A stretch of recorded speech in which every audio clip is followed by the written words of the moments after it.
Praise the lord. ఈరోజు దేవుని వాగ్దానము మత్తయి సువార్త 6వ అధ్యాయము 25వ వాక్యం. అందువలన నేను మీతో చెప్పునదేమనగా, ఏమి తిందుమో ఏమి త్రాగుదుమో అని మీ ప్రాణమును గూర్చి అయినను, ఏమి ధరించుకొందుమో అని మీ దేహమును గూర్చి అయినను చింతింపకుడి. ఆమేన్. ప్రియ దైవ జనాంగమా, ఈరోజు దేవుడు నీతో మాట్లాడుతున్న ఈ వాగ్దానమును మీ జీవితమునకు అన్వయించుకున్నట్లయితే, యేసుక్రీస్తుని తన సొంత రక్షకునిగా అంగీకరించినటువంటి వారు, యేసుక్రీస్తునే దేవునిగా ఆరాధిస్తున్నటువంటి వారు ఏ రోజు కూడా దేని గురించి కూడా చింతపడరండి.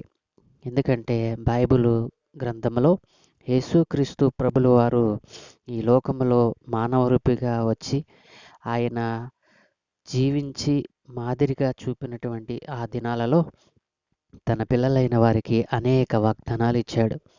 ఏమిటో తెలుసండి? మత్తయి సువార్త 6:31 అన్నారు కదా, కాబట్టి ఏమి తిందుమో ఏమి త్రాగుదుమో ఏమి ధరించుకొందుమో అని చింతింపకుడి. అన్యజనులు వీటన్నిటి విషయమై విచారింతురు.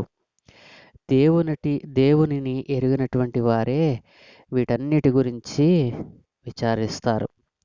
యేసయ్య నామములో విశ్వాసముంచి ఆయన నామమును మీరు ఉచ్చరించి ఆయనలో మీరు జీవించినప్పుడు వీటన్నిటి గురించి చింతపడరని చెప్తూ ఉన్నారు. యేసయ్యను ఎరిగినటువంటి వారు ఏమి త్రాగుదామో ఏమి తింటామో ఏమి ధరించుకుంటామనే చింత వారికి ఉండదండి.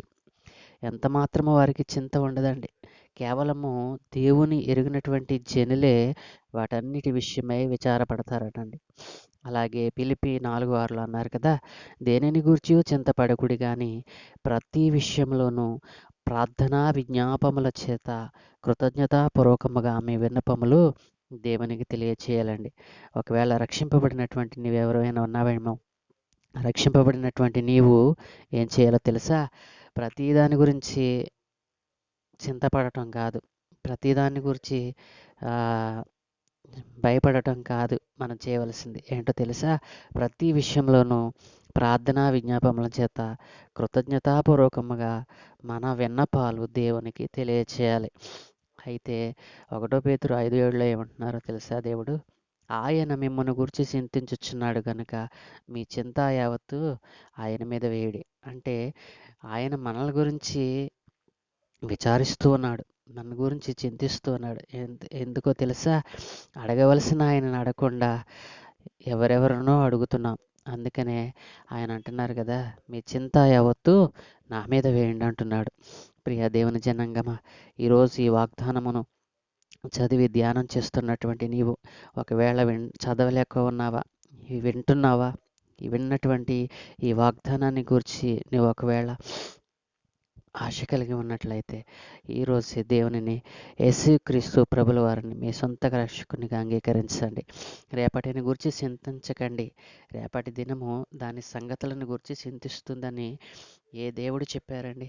యేసుక్రీస్తు ప్రభుల వారు తప్ప ఏ దేవుడు చెప్పారు? మీరు చింతించకండి, నేను మీకు సహాయం చేసేవాడిని, మీ చింత యావత్తును తీర్చేసేవాడినని ఏ దేవుడు మనకు వాగ్దానం చేశాడండి?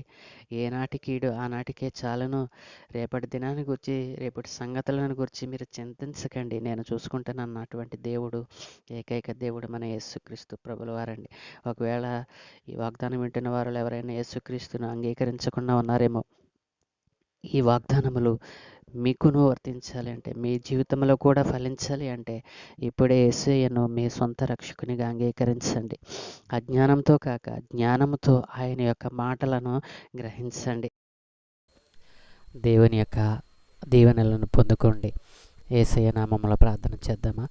ప్రేమ నమ్మకము కలిగిన మా గొప్ప తండ్రి, మా ప్రియ పరలోకపు దేవా, నీవు మాకు ఇచ్చినటువంటి ఈ వాగ్దానాన్ని బట్టి మీకు స్తుతులు చెల్లిస్తున్నాము నాయన.